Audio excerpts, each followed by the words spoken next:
تو میں یہ بتا رہا تھا کہ اللہ کا فضل یوں بھی ہے اور اس طرح بھی ہے، یعنی بعض اوقات دولت فضل ہے اور بعض اوقات غریبی فضل ہے، کبھی کبھی خوشی فضل ہے، کبھی کبھی غم بھی فضل ہے، اکثر غم بھی فضل ہوتا ہے۔ غم کی خوراک بڑی عجیب ہوتی ہے، مثلا غم کا واقعہ دنیا داری ہو، موت کا غم ہو، تکلیف کا غم ہو، نقصان کا غم ہو اور اندیشوں کا غم ہو، تو ممکن ہے وہ دینی شعور بن جائے، تو ممکن ہے کہ دنیاوی غم جو ہے وہ دینی شعور میں تبدیل ہو جائے۔ اس لیے جن لوگوں کو دنیاوی غم دینی شعور عطا کر گیا، ان کے لیے غم جو ہے وہ عبادت سے بہت زیادہ طاقتور ہے۔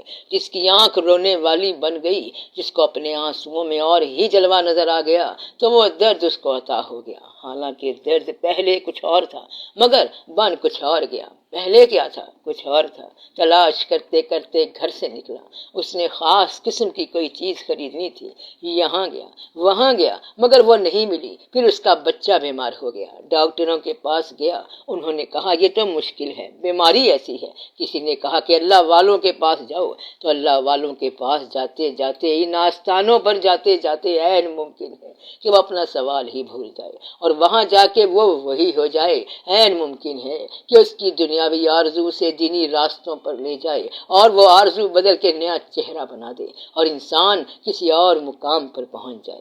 عام طور پر ایسے بھی ہوا کہ شروع کا سفر الہیات کا نہیں تھا، بلکہ اس شخص کا شروع کا سفر ضروریات کا سفر تھا۔ ضروریات کا سفر جب اللہ والوں کی طرف ڈائیورٹ ہوا تو ان لوگوں نے اس شخص کا سوال بدل دیا اور اسے اپنے راستے پر چلا دیا۔ پہلے وہ پوچھتے ہیں کہ کیسے آئے ہو، تو وہ کہتا ہے کہ مجھے تو آپ سے کام ہے، بڑا ضروری سوال ہے۔ وہ کہتے ہیں کہ چھوڑ کام کو اور یہ دیکھ کہ کیا ہو رہا ہے، تو پھر نہ اکھیاں موڑیاں ہڈیاں تے وچ دریا دے جا لڑیاں۔ پھر انسان کو واپس آنا مشکل ہو گیا۔ ایسے بھی فقراء ہوئے ہیں کہ سائل کا سوال بدل دیا اور اس کی منزل بدل دی، ڈائریکشن بدل دی۔ تو ایسا بھی ہوا۔ دو طرح کے لوگ اللہ کی تلاش کرنے والے ہیں، ایک تو وہ جنہیں از خود شوق پیدا ہوا، اور دوسرے وہ جنہوں نے دنیا سے فرار کیا کہ یہ دنیا کیا ہے، ساری مصیبت ہے، چلو نکل چلو، جان بچاؤ۔ تو جان بچانے والا بھی اللہ کی طرف پہنچا اور شوق والا بھی پہنچا، اور بعض اوقات دنیاوی ضرورت والا بھی وہیں پہنچا۔ اس کا مقصد کیا تھا؟ دنیاوی ضرورت تھی اور کسی کام کے لیے گیا تھا۔ دنیاوی ضرورت آگ لینے کے لیے گئی اور آگے پیغمبری انتظار کر رہی تھی۔ اس سے بڑا اور کیا واقعہ ہو۔ یہ موسیٰ علیہ السلام کا واقعہ ہے کہ ضرورت کا کوئی اور مقام ہے اور حاصل کچھ اور ہو گیا۔ تو یہ بھی اللہ تعالیٰ کے کام ہے کہ بعض اوقات آپ کو دنیاوی ضرورتیں دیتا ہے اور آپ دنیاوی ضرورتوں کے پیچھے بھاگتے ہیں اور آگے سے دینی مقام نکل آتا ہے۔ اس لیے زندگی پر راضی رہنے کی کوشش بھی کیا کرو اور اس کے لیے تیار بھی رہا کرو۔ وہ شخص جو راضی ہو گیا وہ اللہ کے کافی قریب ہو گیا، تو راضی رہو، گلہ نہ کرو۔ جو ہو گیا وہ ٹھیک ہے۔ گلہ کرنے والے یہ کہتے جائیں گے کہ فلاں آدمی مر گیا، اپنے عزیز تھے، اپنے عزیزوں کے عزیز تھے، دشمن مر جاتا تو ٹھیک تھا، عزیز تو نہ مرے، بس بہت افسوس ہوا۔ وہ پھر کہتا جائے گا کہ بڑا افسوس ہوا، ایک آدمی کا باپ مر گیا، وہ روتا گیا، پھر پیر صاحب کے پاس گیا اور روتا رہا۔ پیر صاحب نے کہا کیا ہوا؟ کہتا ہے ابا جان فوت ہو گئے ہیں۔ پیر صاحب نے کہا کہ بیٹے تم اتنے نہ گھبراؤ، 4 دن کی بات ہے، تو بھی پہنچ جائے گا ان کے پاس، کیا فرق پڑتا ہے، تیری ان سے ملاقات ہو جائے گی، وہ انتظار ہی تو کرتے ہوں گے۔ تو بات اتنی ساری ہے کہ موت ایسی مشکل نہیں ہے، کیونکہ وہ ابا اماں کے پاس پہنچ جائے گا، یہاں رہے گا تو اپنی اولاد کے پاس اور وہاں جائے گا تو اپنے ماں باپ کے پاس۔ اس میں دقت کی کوئی بات نہیں، وہاں بزرگ بھی ہوں گے اور لوگ بھی ہوں گے، بلکہ ساری کائنات ہوگی۔ اس لیے میں کہہ رہا ہوں کہ غم بھی آپ کو الہیات کی طرف لے جاتا ہے اور خوشی کم ہی لے جاتی ہے۔ راضی رہنے والے عام طور پر اللہ کے قریب ہو جایا کرتے ہیں۔ اس لیے اللہ تعالیٰ سے زیادہ تقاضے کی بات نہیں ہے، بلکہ سمجھنے کی بات کرو، مفہوم کی بات کرو۔ یہ فیصلہ کرنا بڑا مشکل ہے کہ کس شخص پر اللہ کا فضل ہے، جبکہ فضل کے معنی کا پتہ نہ ہو۔ ہم اللہ سے کیا مانگتے ہیں؟ اس کے مفہوم کا ہمیں پتہ نہیں ہوتا۔ ایک دفعہ ایک آدمی بڑے انہماک کے ساتھ دعا کر رہا تھا، ایک فرشتے کا وہاں سے گزر ہوا۔ اس نے پوچھا کہ اتنے غور کے ساتھ کیا دعا مانگ رہے ہو؟ کہتا ہے کہ آپ کون؟ فرشتے نے کہا کہ میں مقرب ہوں، جبرائیل امین علیہ السلام۔ وہ کہتا ہے کہ میرا کام بن گیا، اللہ میاں تک میری یہ آرزویں پہنچانی ہے۔ اس نے لسٹ گنوانا شروع کی تو جبرائیل امین علیہ السلام نے کہا کہ میں سمجھ گیا۔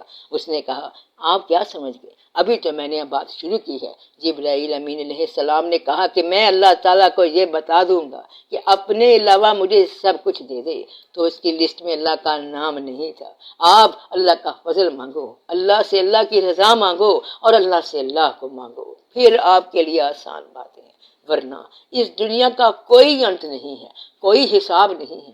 اپنے خیال کا جائزہ لو، بات دل میں رکھو اور کسی کو بتانی نہیں ہے۔ اگر آپ کو دعا کے قبول ہونے کا یقین دلا دیا جائے تو پھر کیا آپ کی دعا دنیاوی ہوگی یا اللہ کے قرب کی ہوگی؟ اگر دعا دنیاوی ضرورت کی ہے تو ابھی خیال کا سفر باقی ہے، اور اگر یہ خیال ہے کہ اے اللہ تو راضی ہو جا اور میں تجھ پر راضی ہوں، مجھے اپنا بنا کے رکھ، تو پھر آپ سمجھو کہ خیال آپ کو سمجھ آ گیا۔ اگر اللہ سے کوئی اور آرزویں مانگنی ہے، جیب میں پرچی رکھی ہوئی ہے، ساری دنیاوی آرزویں ہوں تو پھر بات اور ہے۔ لوگ یہ کہہ سکتے ہیں کہ دنیاوی بھی تو آخر اللہ کا حکم ہے۔ یہ بالکل حکم ہے، اور اللہ کا یہ حکم جن لوگوں کے لیے ہے ان کا زاویہ اور ہے۔ اللہ تعالیٰ نے پورا حساب رکھا ہے کہ آپ لوگ اپنے بچوں کا خیال رکھیں، عبادت کریں، نیک کمائی کریں، مشکل وقت کے لیے کچھ جمع کریں، اور پھر وہ مشکل وقت بھی آ جائے گا۔ پھر آپ کا اس بات سے کیا تعلق ہے کہ آپ وقت سے زیادہ عبادت کریں؟ میں تو ان لوگوں کی بات کر رہا ہوں جن کی تلاش اللہ ہے، جن کے پاس اللہ حیات کی آرزو ہے، ورنہ عام زندگی میں عام اصول بہت بہتر ہیں، درمیان کا راستہ اور متوازن زندگی گزارنا۔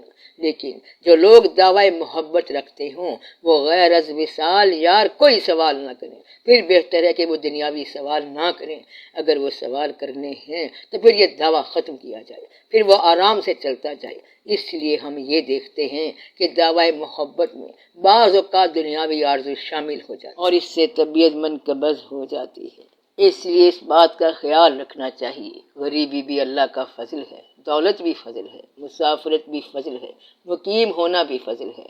اللہ کے فضل کے بے شمار درجات ہیں کیونکہ اس کی صفات ایسے ہیں۔